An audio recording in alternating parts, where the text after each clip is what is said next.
ओम क्रीं मूर्धि शारदे ममकार सिद्धि कुरकुरु नमः। ओम काली काली महाकाली कालिके परमेश्वरी सर्वानंदकरी देवी नारायणी नमस्तुते।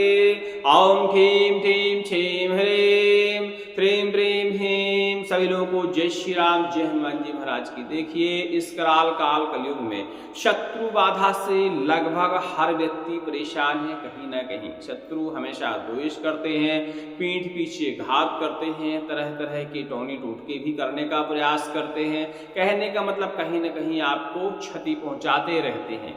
ऐसे में दीपावली का दिन, जेठौनी एकादशी का दिन, नवरात्रि या बहुत विशेष कुछ ऐसे मुहूर्त होते हैं। इन मुहूर्तों में यदि आप कुछ कार्य करते हैं ऐसा जिससे ये आपके सारे शत्रु आपके मित्र हो जाते हैं, आपके बारे में बुरा सोचना बंद कर देते हैं, बुरा करना बंद कर देते हैं, कोई भी घात नहीं पहुंचाते, आपके पक्के मित्र ये शत्रु बन जाते हैं यदि आप इन दिनों में, इन मुहूर्तों में सही ढंग से कुछ कार्य कर लेते हैं। आज हम कुछ ऐसी जड़ियों के बारे में बताने वाले हैं जो आपके बड़े से बड़े शत्रु को मित्र बना देने में सक्षम बूटियां मानी जाती हैं। इनको बस सही मुहूर्त में हमें लाना पड़ता है, या इन औषधियों को धारण करना पड़ता है, या फिर अपने घर में स्थापित करना पड़ता है, और ये जड़ियां अपना प्रभाव दिखाना शुरू कर देती हैं। जिस जड़ी के बारे में हम आपसे चर्चा करने वाले हैं, यह 2 प्रकार की जड़ियां हैं। दोनों को ही आप लाकर अपने गले में धारण करेंगे और जिसके सामने भी जाएंगे वह आपका मित्र बन जाएगा। शत्रु हो चाहे परिवार का कोई सदस्य हो, कैसा भी व्यक्ति हो, ये जड़ियां घर की कलह कलेश मिटाने में भी अपना कार्य निभाती हैं। यदि आप इन जड़ियों को धारण करते हैं और आपके घर में कलह कलेश हमेशा मची रहती है, तो इन जड़ियों के प्रभाव के कारण सबके अंदर ऐसी भावना जाग जाती है कि वो आपका सम्मान करने लगते हैं, आपकी बात मानने लगते हैं, और शत्रु तो आपके मित्र बन ही जाते हैं, क्योंकि ये विशेष शत्रु विनाशक बूटी हैं और शत्रु को सम्मोहन करने वाली बूटियां मानी जाती हैं। ये 2 जड़ियां हैं, दोनों जड़ियों में से एक भी लाते हैं तब भी आपका काम चल जाएगा, और दोनों ला के धारण करते हैं तो अति उत्तम माना जाता है। इन जड़ियों को दीपावली में आप ला सकते हैं, जेठौनी एकादशी में ला सकते हैं, नवरात्रि में ला सकते हैं, रवि कुश योग में ला सकते हैं, और अनुराधा नक्षत्र में लाते हैं तो अति उत्तम माना जाता है। अनुराधा नक्षत्र में इन औषधियों की शक्तियां 100 गुना होती हैं। बाकी समय में तो कम मान सकते हैं हम, लेकिन कार्य चल जाता है। लेकिन अनुराधा नक्षत्र में यदि इन औषधियों को लाते हैं तो इनकी शक्तियां 100 गुना होती हैं और बहुत जल्दी ही अपना जड़ियां प्रभाव दिखा देती हैं। जड़ियों को लाने का आपको विधान पता ही है कि कैसे लाना है, लेकिन जो लोग नहीं जानते उनको हम बता देते हैं कि इन जड़ियों को कैसे लाया जा सकता है। दीपावली के दिन इन औषधियों को लाकर आप प्रयोग कर सकते हैं। यदि दीपावली का दिन आपका चूक जाता है किसी कारणवश, क्योंकि हो सकता है वीडियो हमारा ये लेट रिलीज, तो इससे जेठौनी एकादशी के दिन भी आप ला सकते हैं, और साल भर में आप देख लीजिएगा अनुराधा नक्षत्र कब है उस दिन भी ला सकते हैं। नवरात्रि में भी इस बूटी को आप ला सकते हैं, ग्रहण काल में ला सकते हैं। इसके अलावा रवि कुश योग होता है, उस दिन भी इन बूटियों को आप लाकर धारण कर सकते हैं। छोटी सी क्रिया है, छोटा सा विधि विधान है। इस विधि विधान को अपनाकर आप अपने शत्रु को मित्र बना सकते हैं, शत्रु की बुद्धि अपने काबू में कर सकते हैं। जड़ियों का नाम ध्यान से सुनिए, चमेली की जड़ और विष्णुकांता की जड़, मात्र 2 ही जड़ियां हैं। आम समय हर व्यक्ति के घर में ये मिल जाती हैं। आज के युग में हर व्यक्ति इन जड़ियों का उपयोग करता है औषधि रूप में, या इनके पुष्पों को उपयोग करता है पूजा के रूप में। तरह तरह के इनके उपयोग होते हैं।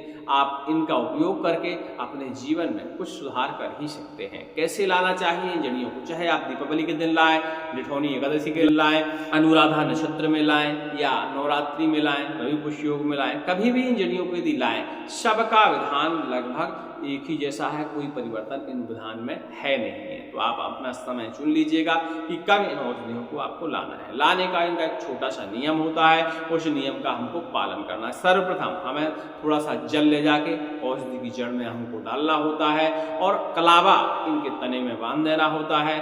थोड़ा सा तिलक करिए, अक्षत पुष्प, चाहे तो धूप दीप नैवेद्य भी दिखा सकते हैं। उसके बाद जड़ी से प्रार्थना करिए, महाराज धन्वंतरी से प्रार्थना करिए कि हे महाराज, आपकी बूटी हम लेने आए हैं, इस बूटी में इतनी शक्ति डाल दें कि जिस कार्य हेतु इसे हम ले जाना चाहते हैं वह कार्य हमारा संपन्न हो जाए। अपने शब्दों में बढ़िया से प्रार्थना करिए और जड़ी को बोलिए कि आपका निमंत्रण है, शाम को हम लेने के लिए आएंगे। इस तरह बोलते हुए आप अपने घर आ सकते हैं। शाम को जब अपने घर से आप निकलें तो फिर वही सामग्री आपको ले जानी है, धूप दीप नैवेद्य, दीपक भी एक ठो ले जाइए और बढ़िया से वहाँ दीपक का प्रज्वलन करिए। जाते आते समय किसी से बात मत करिए, साइलेंट में जाइए, साइलेंट में आइए और जड़ी को उखाड़ते समय कोई देखे ना, इस बात का भी आपको ध्यान देना है, क्योंकि इन सब चीज़ों का यदि हम ध्यान रखेंगे तभी जड़ियाँ कार्य करती हैं। जड़ी के सामने दीपक जला दीजिए, तिलक धूप दीप नैवेद्य ये सारी चीज़ें अर्पण करने के बाद जड़ी को जड़ से उखाड़िए। हाथ से उखाड़ सकते हैं तो अच्छी बात नहीं, किसी लकड़ी के औजार से आप उखाड़ लीजिए या जल उतना डाल दीजिए कि जड़ी आसानी से आपकी उखड़ जाए।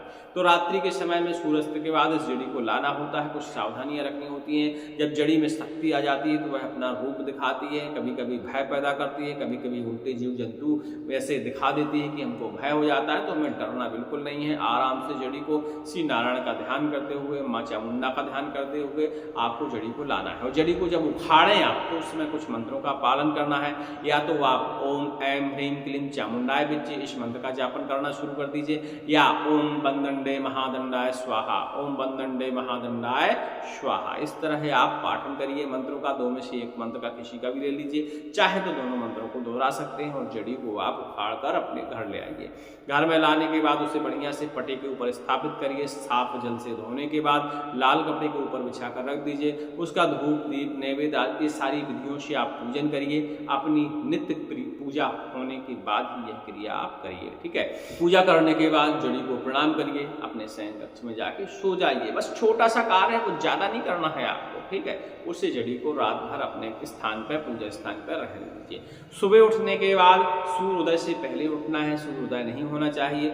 जड़ी को आपको थोड़ी थोड़ी टुकड़ों में तोड़ना है, इतना छोटा छोटा जो ताबीज के अंदर आपका आ सके, और जड़ियों को तोड़कर अपने ताबीज में भरना है। चांदी की ताबीज हो तो अति उत्तम है, नहीं कापर की भी आप प्रयोग कर सकते हैं। उस जड़ी को बढ़िया से आपको अपनी ताबीज के अंदर भरना है। धन्वंतरी महाराज को प्रणाम करना है, प्रार्थना करना है और लाल धागे में डालकर जड़ी को धारण कर लेना है। ऐसा करने से आप जिस जगह भी जाएंगे उस जगह के लोग आपके सम्मोहन में आएंगे। शत्रु के लिए विशेष होती है, यदि शत्रु कोई बहुत बड़ा शत्रु है जो बार बार आपको प्रताड़ित करता है, ऐसे शत्रु के सामने यदि आप जाते हैं तो वह आपकी बात मानने लगता है। लंबे समय तक इस जड़ी को आप गले में धारण करते हैं, क्योंकि यह धीरे धीरे प्रभाव दिखाती है अपना, तो आपका शत्रु कुछ न कुछ ऐसा संयोग बनता है कि वह आपका मित्र बन जाता है। और जब मित्र बन जाता है तो बुरा करना, बुरा सोचना आपके बारे में वह बंद कर देता है। प्रमाणिक औषधियाँ हैं, इसके प्रमाण आपको तुरंत ही देखने को मिलेंगे।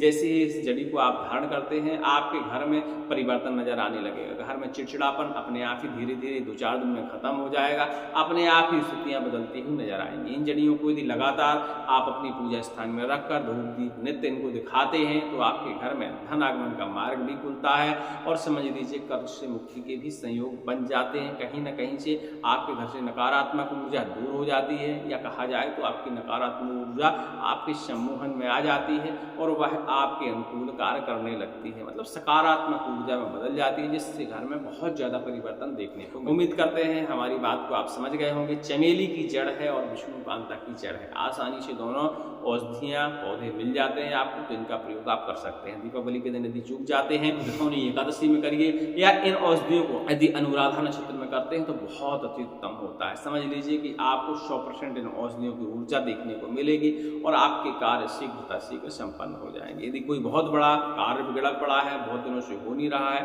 तो इन औषधियों को प्रणाम करिए और धूप दीप नित्य प्रतिदिन इनको दिखाना शुरू करिए और नित्य प्रतिदिन प्रार्थना करना शुरू करिए। आपके कार्य शीघ्र बनने लगेंगे, क्योंकि जड़ियों में ईश्वर का वास होता है, किसी न किसी देवी देवता का वास होता है। और जब हम जड़ियों के सामने प्रार्थना करते हैं तो हमारी ऊर्जा या हमारी संचार प्रणाली जल्दी ही ईश्वर के पास हमारा संदेश पहुंच जाता है और हमारा कार्य बहुत जल्दी ही बनने लगता है। उम्मीद करते हैं हमारी बात को आप समझ गए होंगे। अधिक जानकारी के लिए टेलीग्राम में संपर्क कर लीजिएगा। बाकी साधारण विधि है, ना तो आपको मंत्र का जप करना है, ना कोई बड़ा कार्य करना है, ना लंबे समय तक बैठना है, सिर्फ सही मुहूर्त में जड़ी को लाना है और कुछ नियमों का पालन करना है। जाते आते समय बात नहीं करनी, एकांत में तोड़ के लाना है जड़ी को, बस आपका कार्य बन जाता है। तो इतना तो भैया एक बच्चा भी कर सकता है। अब यह कार्य आप नहीं कर पाएंगे तो समझ लीजिए कुछ नहीं कर पाएंगे। तो साधना सिद्धि का तो छोड़ ही दीजिए, कोई मंत्र आप सिद्ध कर पाएंगे, क्योंकि इतना सरल कार्य है कि कोई भी इस कार्य को कर सकता है। सभी को जय श्री राम, जय हनुमान जी महाराज।